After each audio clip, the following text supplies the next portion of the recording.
On the Stripe dashboard, you want to click on your own name at the top left of the screen. Then hover your mouse over Switch to Sandbox option, and then tap on Create Sandbox option right here. You are free to name the brand new Sandbox account or the test account, and choose to copy everything from your real account or just create a brand new account. I do recommend to choose to copy everything so you don't have to set up from the scratch. And after that, you want to click on Create Sandbox button over here. It will take a few seconds until the Sandbox account fully generated, and you might test everything with this test or Sandbox account, like making a fake subscription, invoice, or so on.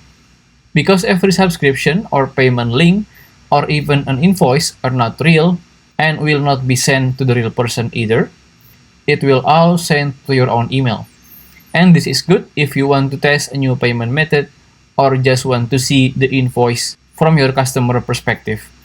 Last but not least, to go back to your real account, click on your own name again at the top left of the screen, then hit the Exit Sandbox button over here. And there you go, you get back to your real account, where every invoice or subscription will be sent to the real person. If you still have any question, just comment down below and I will try my best to guide and help you guys. If you find this video useful, please consider like and subscribe.